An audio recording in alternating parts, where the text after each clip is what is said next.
Banyak yang bertanya bagaimana tentang hukumnya Maulid Nabi. Kalau kita bicara hukum, maka kita berarti bicara salah satu daripada 5 kemungkinan: wajib, sunnah, mubah, makruh, haram. Itu namanya bicara hukum. Kita harus ngerti, yang dihukumi wajib itu apa? Satu perkara yang ada perintah dan perintahnya itu kuat. Sunnah itu apa? Satu perkara yang ada perintah tapi perintahnya nggak kuat. Jadi memang ada perintah, makanya dikerjakan itu bagus, nggak dikerjakan nggak dosa. Mubah nggak ada perintah, nggak ada larangan. Makruh ada larangan tapi nggak begitu kuat. Contoh, Nabi Muhammad pernah melarang orang buang air kecil dalam keadaan berdiri. Tapi Nabi Muhammad pernah buang air kecil dalam keadaan berdiri. Larangan ini bukan haram tapi makruh. Yang kelima, haram ada larangan dan larangan itu kuat, makanya dihukumi haram. Jadi kalau kita membahas hukum, berarti kita akan memasukkan perkara yang kita bahas ke salah satu di antara 5 ini tadi: wajib, sunnah, mubah, makruh, haram. Sekarang apa yang mau kita bahas? Maulid Nabi. Harus sepakat dulu, Maulid Nabi itu apa? Apa yang Maulid Nabi?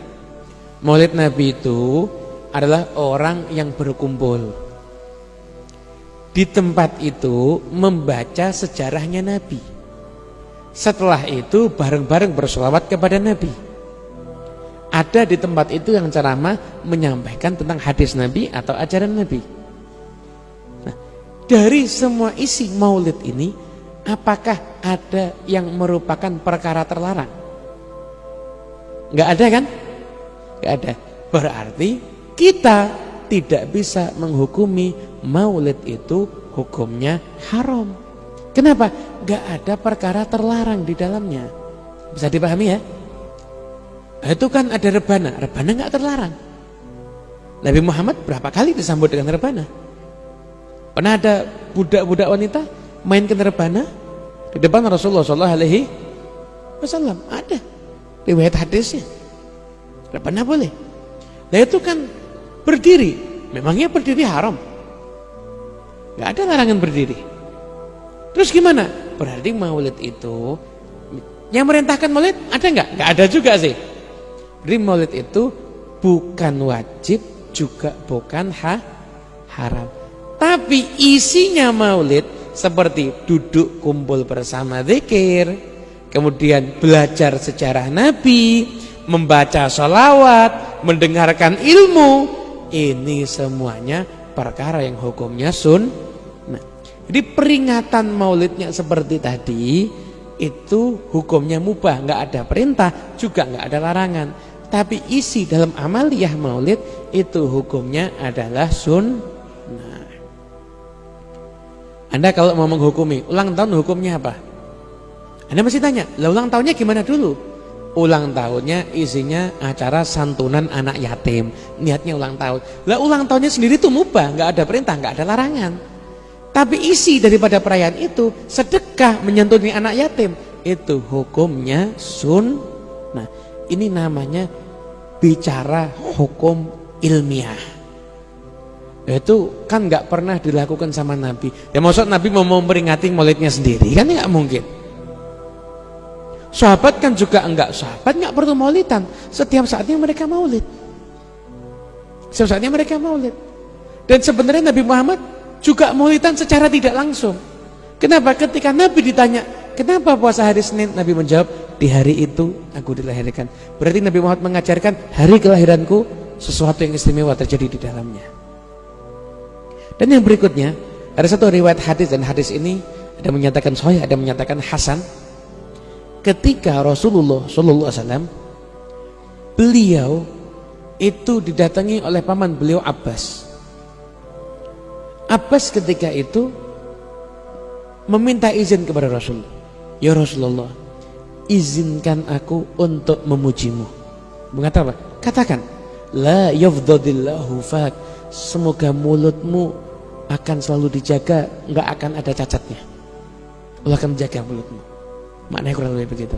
Dan subhanallah Abbas ini sampai usianya udah tua, tidak ada satu gigi pun yang putus. Dan Abbas melantunkan syair-syair memuji Nabi Muhammad.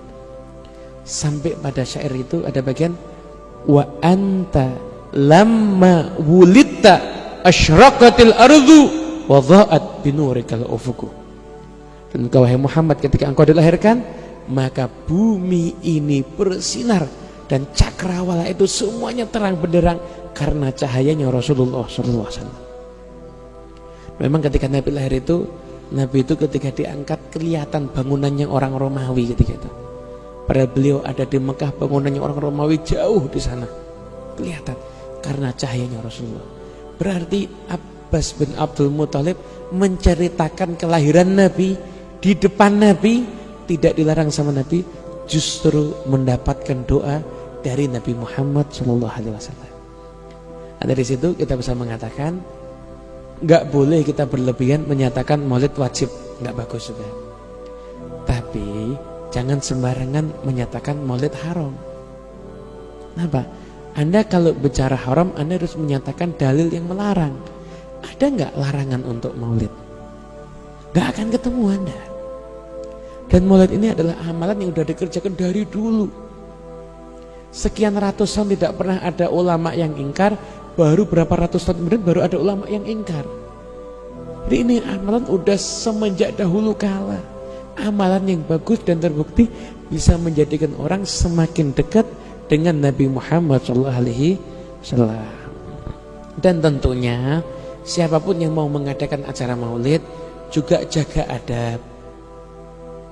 Anda kalau buat peringatan maulid tapi isinya joget bersama, haram. Isinya nyanyian, perempuan yang nyanyi di depan laki-laki yang bukan mahramnya, haram, ini nggak boleh. Perempuan yang nyanyi di depan laki-laki yang bukan mahramnya, ini hukumnya adalah satu hal yang haram, nggak boleh. Nggak, jangan sampai terjadi. Jadi jaga adab juga di dalam perayaan maulid Nabi Muhammad SAW. Mungkin itu sangat jelas insya Allah. Jadi kita udah terangkan secara ilmiah. Anda yang nggak mau maulid, kita nggak pernah maksa kok. Tapi jangan pernah mengharamkan siapapun juga yang mau membaca maulid Nabi. Kenapa? Karena banyak orang yang akhirnya jadi pribadi yang merindukan Nabi setelah maulid Nabi. Banyak terjadi seperti itu. Jadilah Anda orang-orang yang mengambil bagian untuk menjadi orang yang mengagungkan Rasulullah SAW. Amin ya Rabbal